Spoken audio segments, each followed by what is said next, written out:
In today's headlines, the Ministry of Rural Development is now conducting a 4-day training workshop for constituency development officers and constituency development committee members.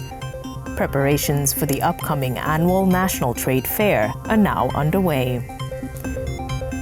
And government has increased its investment in the country's seaweed industry by allocating $11 million Solomon dollars for seaweed production and farming in 2025. Hello, you're watching SIBC's TV News Bulletin. I'm Andrea Mahanwa. The Ministry of Rural Development is currently conducting a 4-day training workshop in Honiara for its constituency development officers and constituency development committee members. Alex Dadamu reports. The Ministry of Rural Development is currently conducting a 4-day training workshop in Honiara for constituency officers. The constituency officers included constituency development officers, CDOs, project officers, accountants, and community development committee members. In an interview with SIBC TV, Permanent Secretary John Misitee said the training is part of their capacity building initiatives to capacitate constituency officers with foundational knowledge on the CDF Act 2023 and the CDF governance framework. 150 constituency officers and 50 constituency development committee members are currently taking part in the training. Basically, this will workshop here, for continue for capacity now the constituency development officers, including constituency development committee members, where like me tell them law frontline law delivery law constituency development program, constituency development act 2023 commence early this year as well as end of last year as well. After passage law act stadium now Ministry for developing capacities and also inform now the constituency offices what legal requirements and legislation as a guide for implementing program necessary for work upload down the constituency. So basically that is something that the ministry have taken initiative for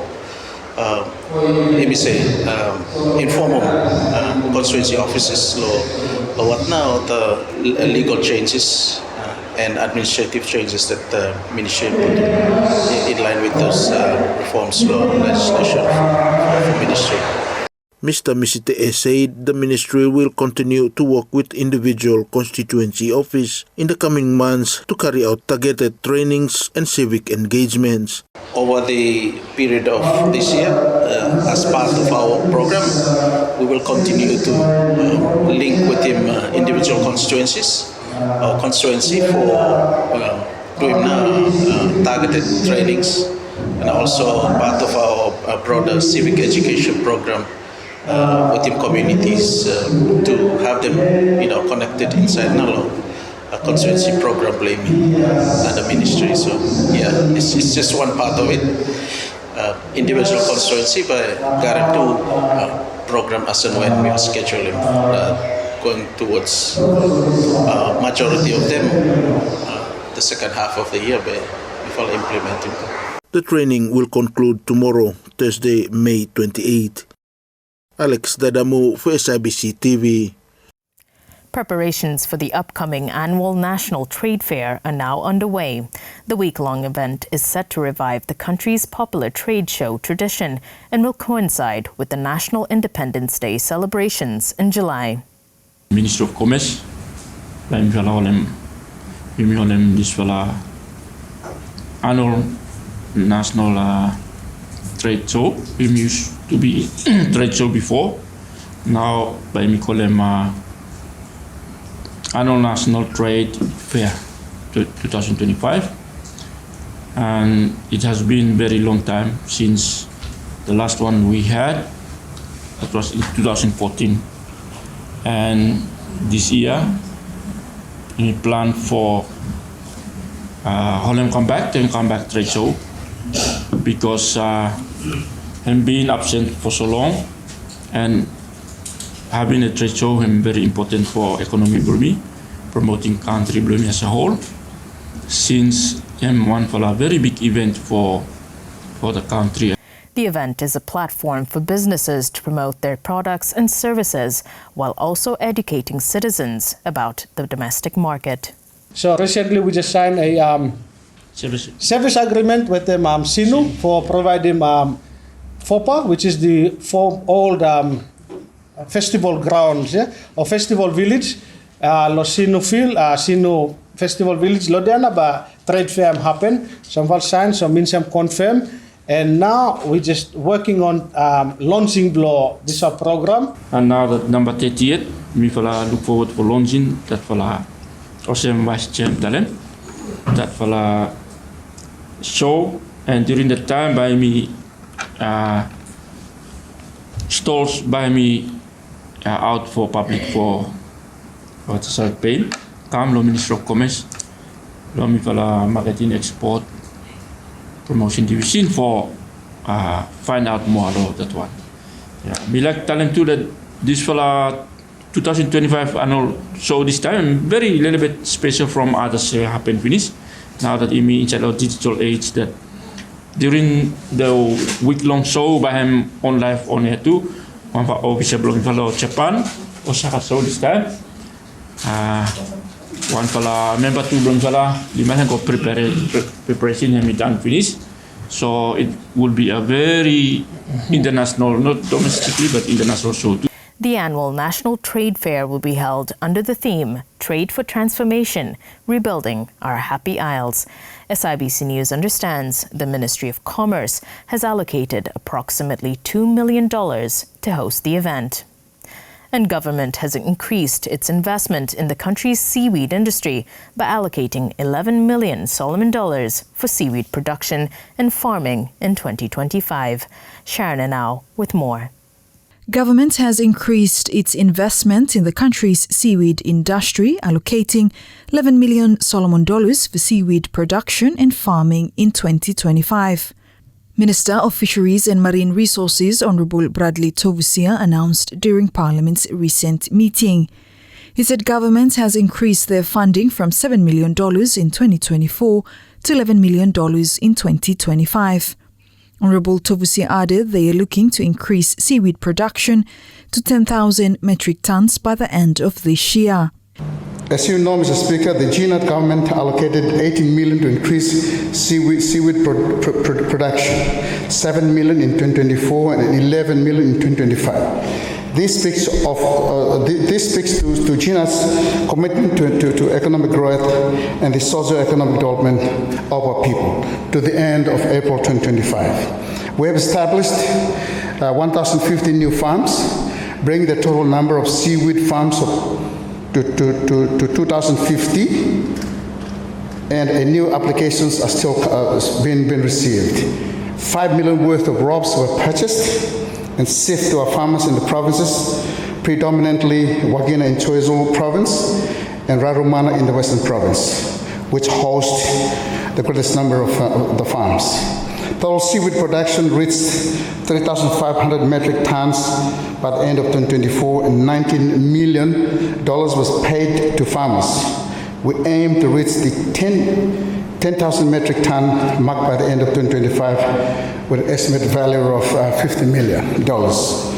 Furthermore, Mr. Speaker, to boost the return of seaweed export value, we have worked with CBSI to ensure a specific authority for the export seaweed. This has been done, and it will ensure that the total export earnings are remitted back to the country.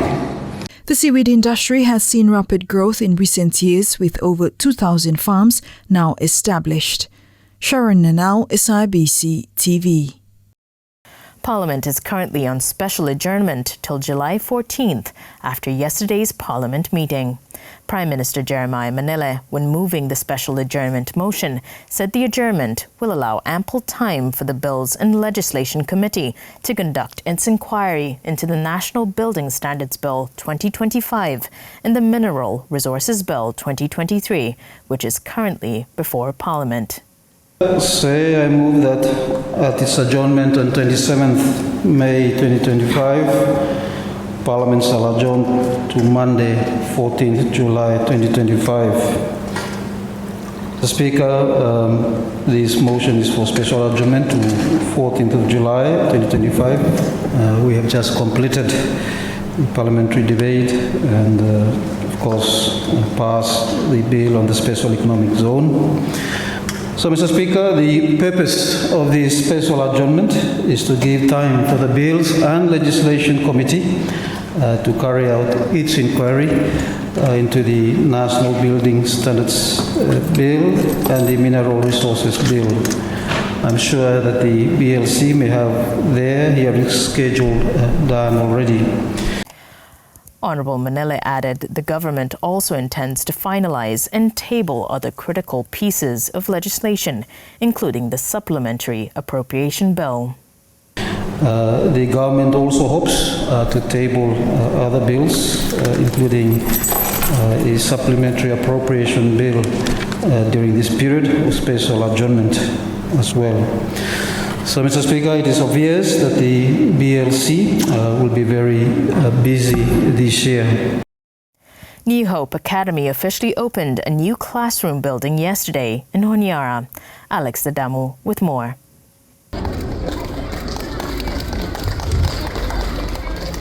New Hope Academy officially opened a new classroom building yesterday in Honiara. Established in 2011, the school marked a significant milestone with the addition of the new facility. School Principal Secondary, Mr. Joseph Teamana, reflected on the occasion, saying that taking ownership of the newly constructed classroom is a major achievement for the school. New Hope have one for a new school and have developed very quickly. Basically, past starting back to 2011, and achievement like this is a milestone, where it's a big step forward in terms of education for our people, our children, and the country bringing it to as a whole. Mr. Teamana said that the academy currently offers education up to Form 3. He expressed that he hoped the school will expand to cater for Form 4 students starting next year. This year we're gonna manage for reaching Form 1, 2, 3 now. Maybe next year we're gonna look forward to Form 4. I think we're gonna prepare for next year, so we're gonna open a new building. Maybe next year we're gonna get a space for Form 4 now. Alex Dadamu for SIBC TV.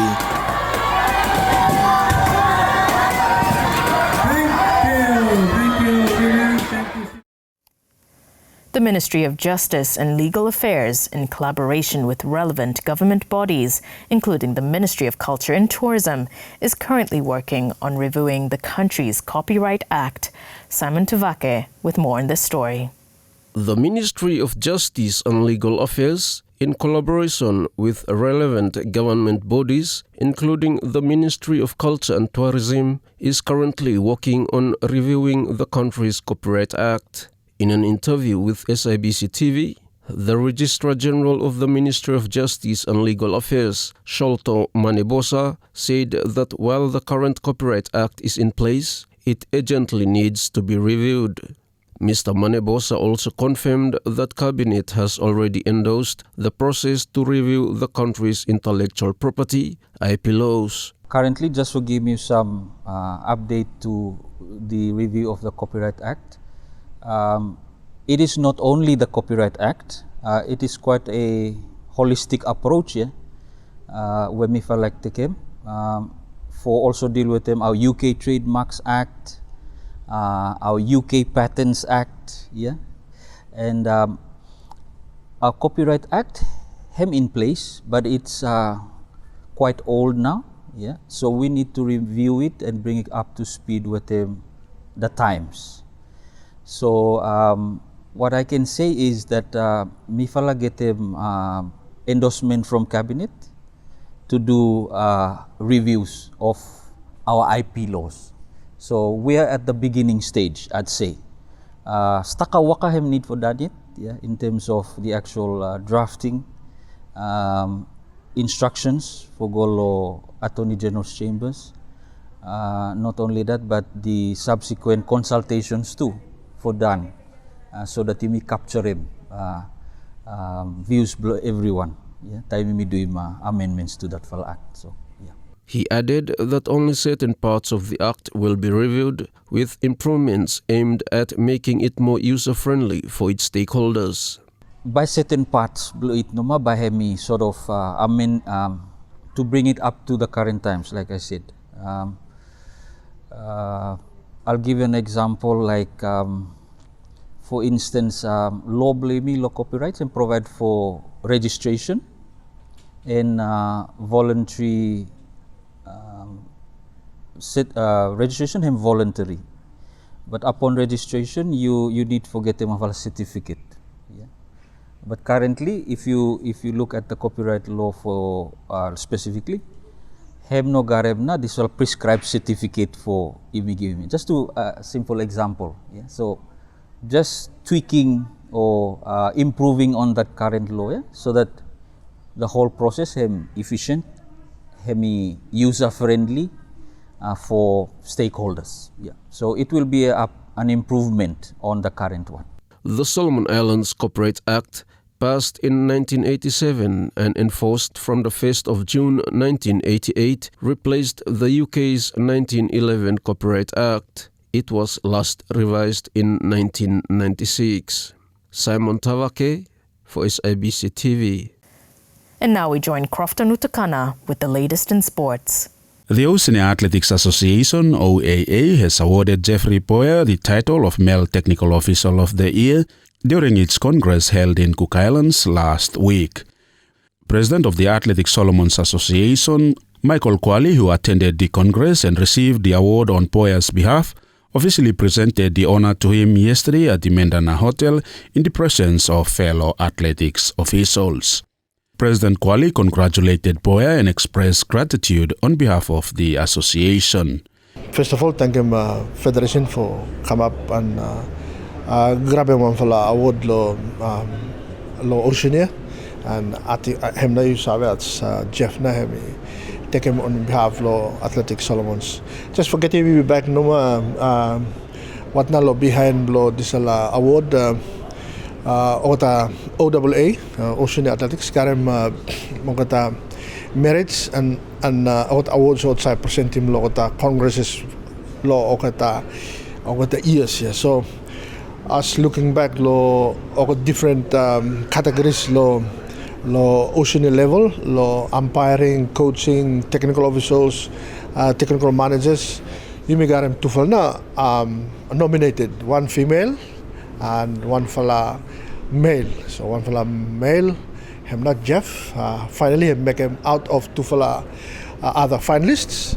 I got to pick him up Jeffrey as him na him take him award of the year for technical officials for Oceania. Him na award him take him. Unfortunately, we got him female candidate. Blame me, him just miss out a little bit, but. You may do hope bye-bye. You may say scooping back same recognition next time around. A proud and excited Boyer told SIBC Sports after the presentation that the recognition is a once-in-a-lifetime and historic achievement in his career.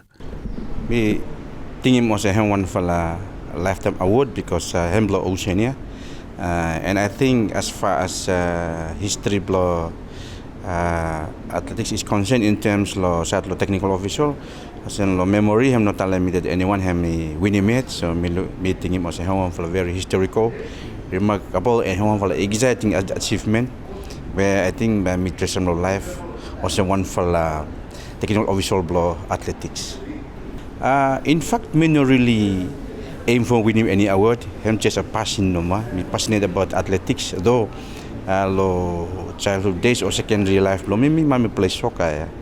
But over time, some fella teachers me, was Mr. Fujiyama from Japan. Him now one for man him was him influencing me and convincing me to become an athlete person. And so over time, me become teacher and me help out athletics. And me not thinking for me doing for any reward. Me just doing out of passion supporting my beginning so that so become active and also involve sport and fitness and health. So because of my involvement, I think Federation and the Oceania, I'm looking that me doing with passion and responsibility. So, I'm not about the miss. So, me not really think behind the scene for winning any award. Me just doing out of passion, but as him come also me win, so me happy for good. Crofton Utukana, SIBC TV. And that's news. Follow us on sibconline.com.sb and our SIBC News Facebook page for more of our latest stories. Thanks for watching.